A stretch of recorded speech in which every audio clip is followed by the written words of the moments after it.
lang ang naging kaganapan sa New Year ni Vic Soto at Pauline Luna. Sila lamang kasi ang nag-celebrate dahil ang pamilya ni Christina at Oyo ay sa bahay naman nila nag-New Year. Habang sina Danica at Mark Pingris sa family side naman ng Pingris family. Pero nitong nakaraang Pasko ay sama-sama naman nga silang lahat. Magligo na tayo before mag-breakfast.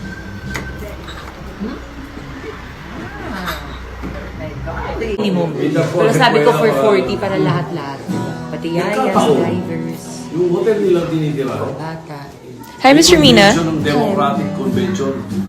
Bago mag-New Year, nagsama-sama naman ang magkakapatid na Vic, Tito Sen at Maru sa Baguio. Nag-overnight nga sila dito ng ilang araw. Nandito rin nga sina Shara at Joy Soto. Ang wala ay sina Danica at Oyo. Maging masaya naman ang kanilang bakasyon sa Baguio bago maghiwa-hiwalay sa New Year.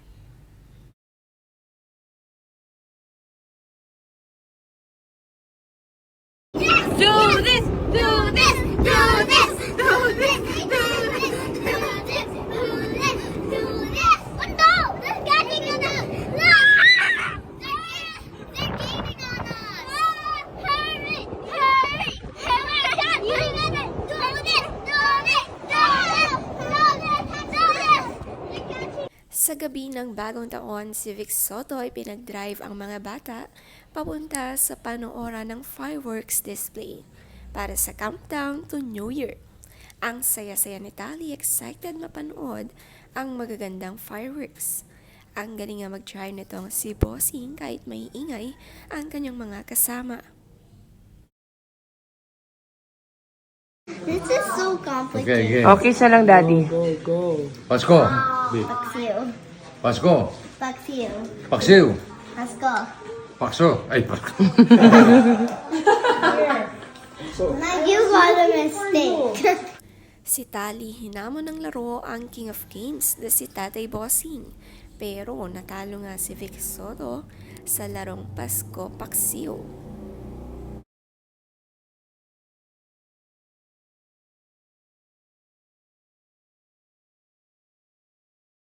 Ito naman nga ang kaganapan sa New Year ni Nang Oyo at Christina Hermosa sa kanilang bahay. Tanaw nga sa tapat ng bahay nila ang magagandang putok at lahat mga gising pa. Sama-sama nilang sinalubong ang bagong taong 2025. Ang pretty naman nga ni Mami Christine kahit puyat at nag-aalaga pa ng newborn. Gusto nilang ma-experience ang New Year sa saniring bahay nila. Naging masaya naman nga ito.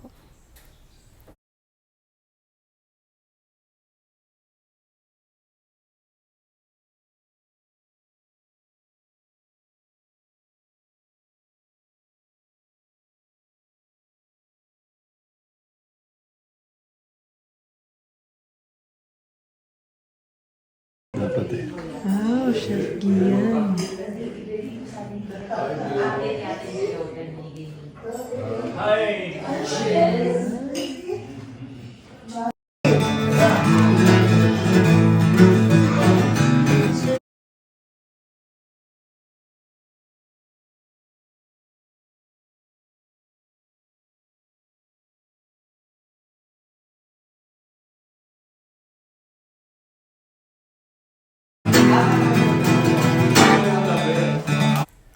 Si Mami Helen Gamboa tuwang-tuwa palagi tuwing tumutugtog ang kanyang anak at apo ng magkasabay.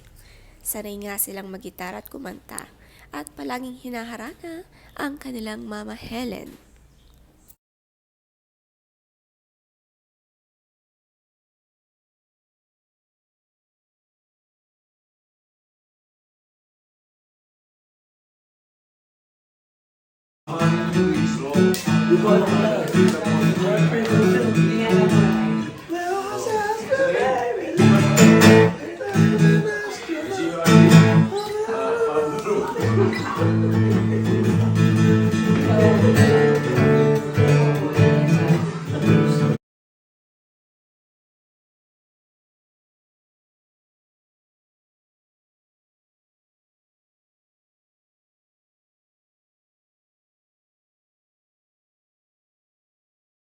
Ang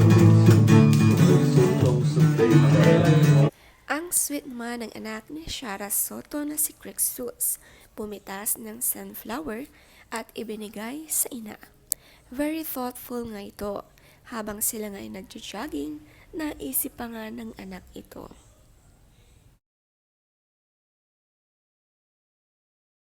Pati naman nga si Mochi may ipit na sunflower. Marami palang ganito sa Baguio. Ang sarap nga magbakasyon dito tuwing Pasko dahil malamig. Go. You're a rotten pickle! You're a rotten pickle! You're a rotten pickle! Yes! Yes! Nag-enjoy ang mga anak ni na Vic Soto manood ng fireworks. Libre ang panooran sa kanila, hindi na nga kailangang gumastos pa rito. Ang ganda nga ng village kasi ni Vic Soto at Pauline Luna.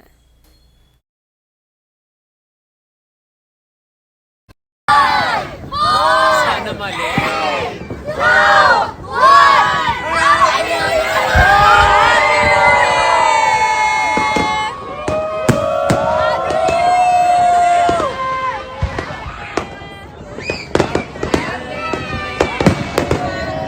Happy New Year!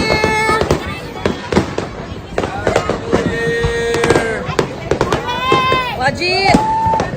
Happy New Year! Happy New Year!